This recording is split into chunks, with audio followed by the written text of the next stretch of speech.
Assalamualaikum warahmatullahi wabarakatuh.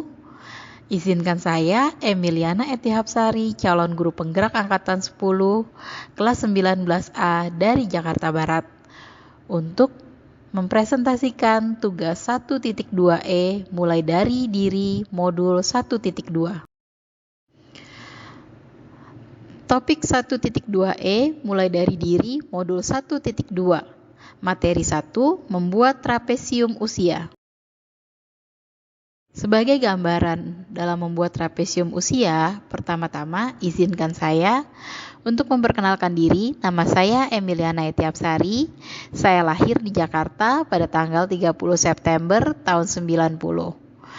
Berikut riwayat pendidikan saya. Saya menempuh pendidikan sekolah dasar pada tahun 1997 hingga 2003, SMP dari tahun 2003 hingga 2006, SMA dari 2006 hingga 2009, S1 dari 2009 hingga 2013, dan S2 dari 2015 sampai 2019. Sedikit tentang penjelasan trapesium usia. Trapesium usia dapat diartikan sebagai gambaran umum yang terjadi mulai dari diri kita lahir sampai usia yang akan kita jalani. Dalam trapesium usia memuat peristiwa yang telah kita jalani sebelumnya, baik peristiwa positif dan peristiwa negatif. Peristiwa tersebut terkadang melekat dalam ingatan kita dan sebagai nilai positif.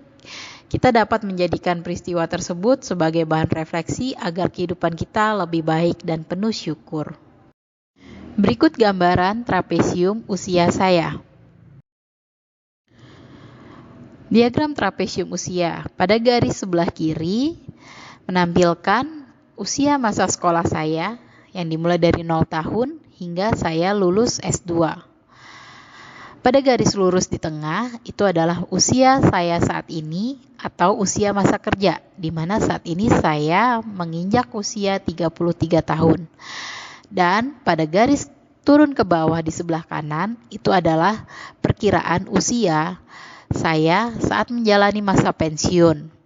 Saya sesuai peraturan yayasan diberikan masa kerja atau sampai batas akhir pensiun di usia 56. Artinya, dari usia saya saat ini masih ada 23 tahun lagi untuk menuju masa pensiun tersebut.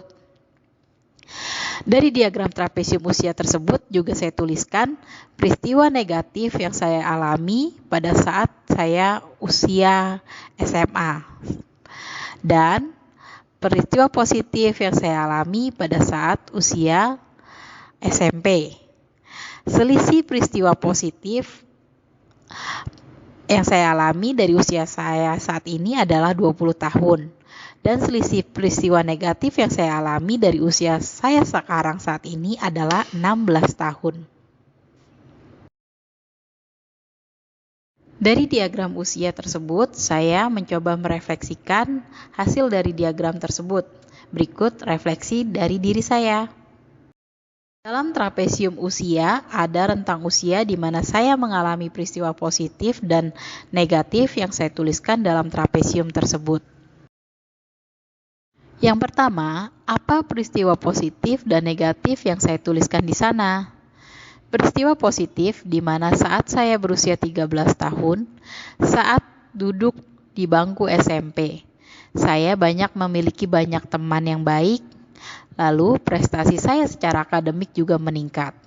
Saya selalu mendapatkan nilai A di raport untuk kategori kepribadian siswa yang memiliki kerajinan, kerapian, dan kebersihan. Dan paling masih teringat sampai sekarang, pada saat itu salah satu guru, yaitu guru bahasa Indonesia saya, mengajarkan saya sikap berani dan percaya diri pada saat menyajikan presentasi makalah. Sehingga saat menjelang kelulusan, sebagai prasyarat kelulusan dari SMP, sekolah mewajibkan membuat dan menyajikan karya tulis atau makalah. Sehingga pada saat itu saya terpilih menjadi pemakalah terbaik. Hal itu tentunya membuat saya merasa senang dan bangga. Sedangkan peristiwa negatif yang saya alami saat jelang usia SMA, pada saat itu sekitar usia 17 tahun. Pada saat itu saya diajarkan oleh seorang guru musik untuk latihan menyanyi bersama atau kur. Pada saat itu saya mendapat pembagian suara sopran. Namun, saya tidak berhasil menyanyikan dengan baik. Saya dimarahi oleh guru musik saya dan beliau mengatakan, "Kamu merusak harmonisasi kelompok." Setelah hal tersebut, saya merasa sangat sedih. Saya menjadi tidak tertarik dengan kegiatan apapun yang menuju ke arah kolaborasi atau kerjasama dengan teman-teman. Namun, hal negatif ini tidak berlangsung lama, karena saya berhasil mendapatkan teman baru yang saling memahami. Dari refleksi tersebut, saya semakin menyadari pentingnya sikap sosial dan bukan individual. Selain saya, siapa lagi yang terlibat di dalam masing-masing peristiwa tersebut? Peristiwa positif yang terlibat antara lain guru bahasa Indonesia, wali kelas, orang tua, dan teman-teman sekelas. Karena merekalah yang mendukung dan memotivasi saya, sehingga saya berhasil pada saat itu untuk menjadi pemakalah terbaik.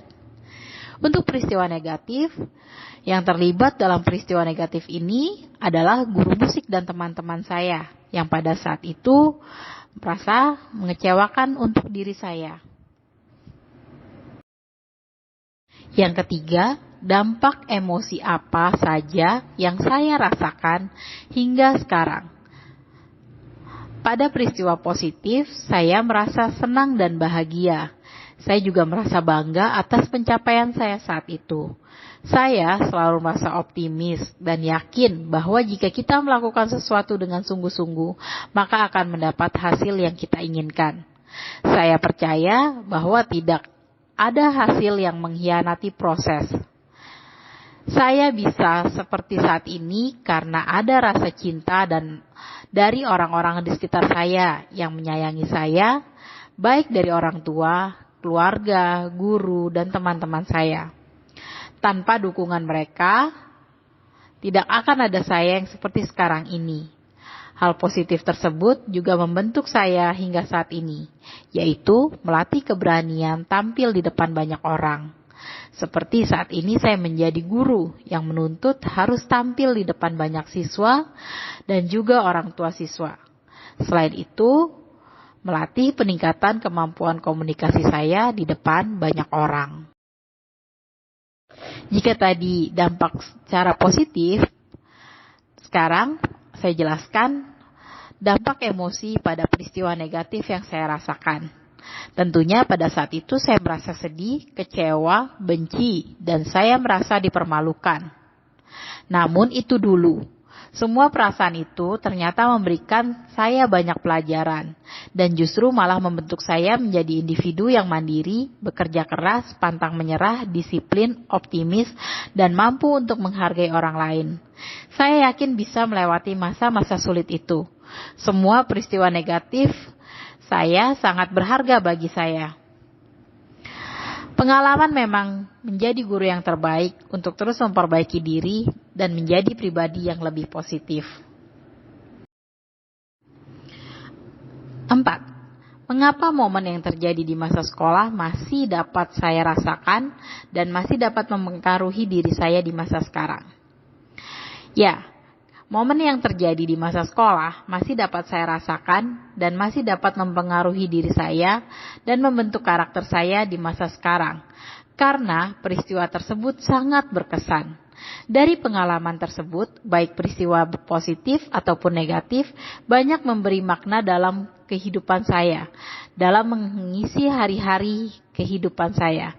Dukungan guru di sekolah dan nasihat orang tua yang masih teringat. Begitu juga saat peristiwa negatif, bila ada rasa kecewa karena pengalaman buruk terekam sepanjang hidup. Hal ini membutuhkan cara-cara untuk berdamai dengan peristiwa negatif, agar tidak mempengaruhi segala aspek yang berkaitan dengan kualitas hidup kita.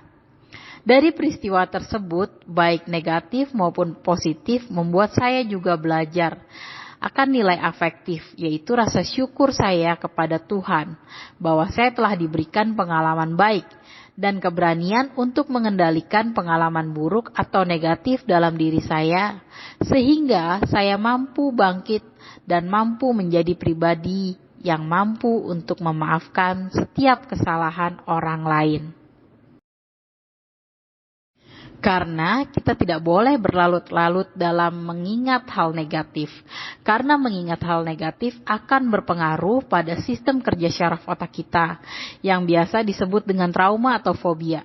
Jika hal tersebut terjadi, pasti akan mempengaruhi kinerja kita dan kualitas diri kita. Jadi, saya bersyukur kepada Tuhan, karena Tuhan sendiri yang mampu untuk membantu saya mengatasi rasa kecewa saya saat saya mengalami peristiwa negatif. Dan saya bersyukur untuk segala hal baik dan peristiwa positif yang saya alami.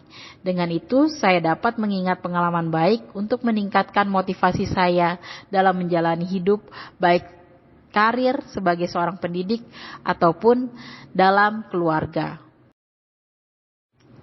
Yang kelima, pelajaran hidup apa yang saya peroleh dari kegiatan trapesium usia dan roda emosi terkait peran saya sebagai guru terhadap peserta didik? Dari trapesium usia dan roda emosi, saya menyadari bahwa pengalaman adalah sebuah proses pembelajaran yang terbaik. Saya juga menyadari bahwa peristiwa baik dan peristiwa buruk yang terjadi pada siswa itu akan tersimpan dalam ingatannya dalam jangka waktu yang lama. Selain itu, saya juga mempelajari bahwa suatu emosi positif atau negatif dapat mempengaruhi perkembangan karakter diri kita. Oleh karena itu, saya sebagai seorang pendidik selalu berusaha untuk memberikan pelayanan yang terbaik dan pengalaman-pengalaman yang luar biasa kepada murid yang dapat menumbuhkan emosi positif, agar karakter murid kita berkembang semakin baik, agar kelak saya menjadi kenangan indah dalam hidup mereka, dan suatu saat nanti mereka akan datang kembali kepada saya dengan membawa senyuman yang tulus untuk saya. 6. Bagaimana saya menuliskan nilai-nilai yang saya yakini sebagai seorang guru dalam 1 atau 2 kalimat menggunakan kata guru, murid, belajar, makna, dan peran. Saya mencoba membuat kalimat demikian. Guru harus memerankan diri sebagai pribadi yang positif sesuai dengan konsep pembelajaran menuntun, melalui proses pembelajaran yang bermakna untuk mendorong kekuatan bakat yang sesuai dengan kodrat muridnya. Tugas 2, nilai dan peran guru penggerak. Yang pertama, apa nilai-nilai dalam diri saya yang membantu saya menggerakkan murid, rekan guru, dan komunitas sekolah saya? Yang pertama, nilai yang ada pada diri saya adalah saya orang yang suka belajar. Saya menyukai tantangan dan hal baru. Dari situ membuat saya semakin banyak mencoba dan belajar. Nilai yang kedua, kemampuan kolaborasi dan memotivasi. Saya mampu memberikan motivasi kepada peserta didik ataupun rekan sejawat bahwa kita harus terus bergerak maju dan siap akan perubahan. Contohnya seperti saat ini, pembelajaran kurikulum merdeka. Yang ketiga, kemampuan komunikasi. Saya mampu untuk menjadi pendengar yang baik atau memberikan kesempatan baik kepada peserta didik ataupun rekan sejawat. Dan saya mampu untuk menyampaikan gagasan atau opini dengan baik, sehingga apa yang saya katakan, apa yang saya bicarakan dapat diterima dengan baik oleh rekan sejawat atau murid saya yang mendengarkan. Kedua, apa peran yang selama ini saya mainkan dalam menggerakkan murid, rekan guru, dan komunitas sekolah saya? Peran saya adalah menjadi guru pembelajar, artinya saya menggerakkan komunitas, baik guru ataupun murid, untuk terus belajar. Karena prinsip saya, belajar adalah sepanjang hayat. Tentunya, saya juga menciptakan suasana kelas yang menyenangkan dan pembelajaran yang bermakna, serta menjadi sahabat terbaik bagi murid agar tercipta keakraban. Saya berusaha menjadi guru yang baik, yang memperhatikan norma dan kode etik sebagai seorang guru. Saya juga berusaha menjadi guru yang memberi contoh yang baik dan memotivasi murid saya untuk selalu mencoba hal-hal baru dan terus membantu serta mendukung juga mengembangkan potensi minat dan bakat murid-murid saya. Saya dengan senang hati untuk terus berbagi ilmu dan pengalaman terbaik kepada rekan-rekan sejawat saya. Karena prinsipnya kita harus maju dan bergerak bersama. Sekian dari saya, Guru Bergerak Indonesia Maju. Terima kasih. Wassalamualaikum warahmatullahi wabarakatuh.